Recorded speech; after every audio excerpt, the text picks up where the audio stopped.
Hi, I'm Jake, and today I'd like to talk a little bit about the parable of the Good Samaritan. I'm going to provide you a little bit of context with what's going on, where you can read it yourself, focus on the key word, and then tie it into how you can apply this today.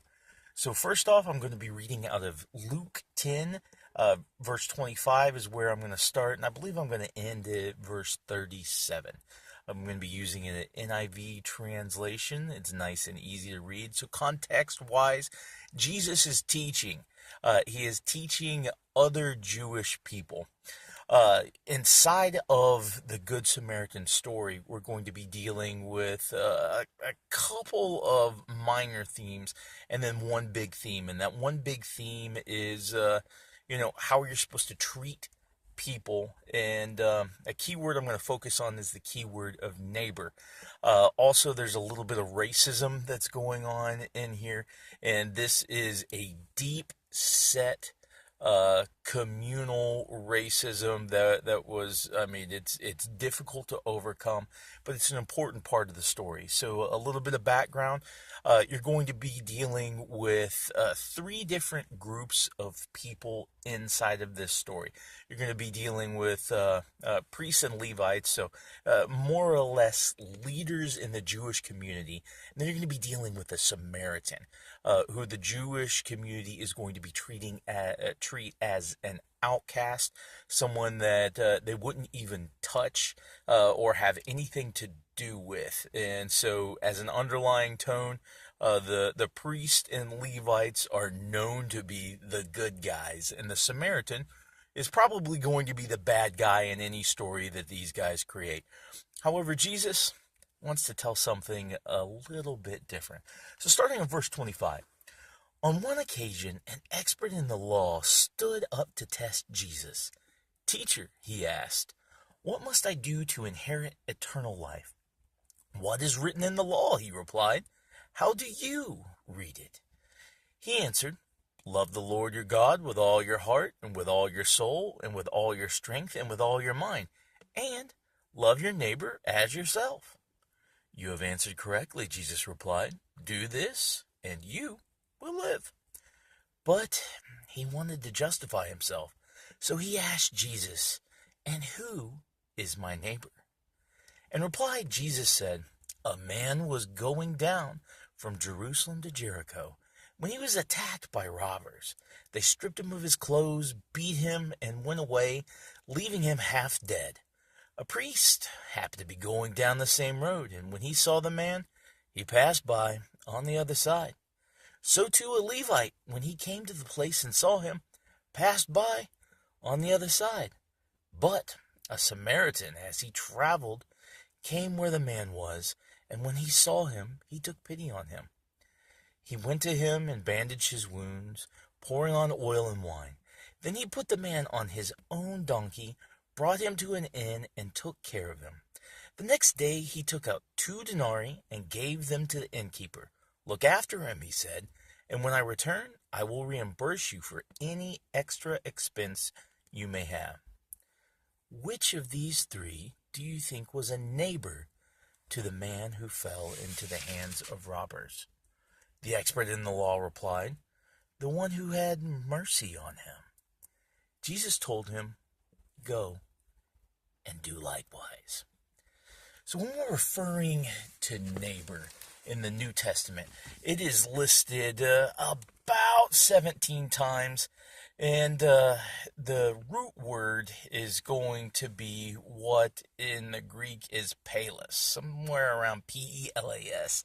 It means by or near, and it's translated as neighbor in what we just read.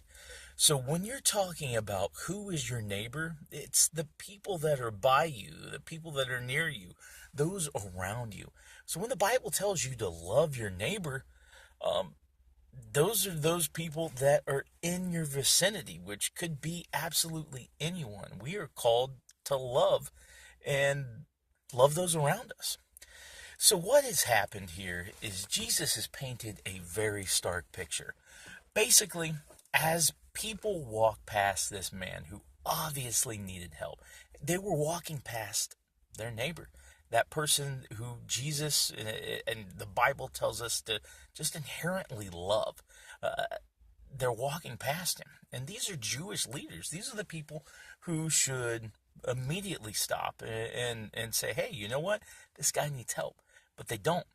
Instead, Jesus tells us that someone who is an outcast, someone who would, in this particular context, not wanted or not be wanted to be a neighbor.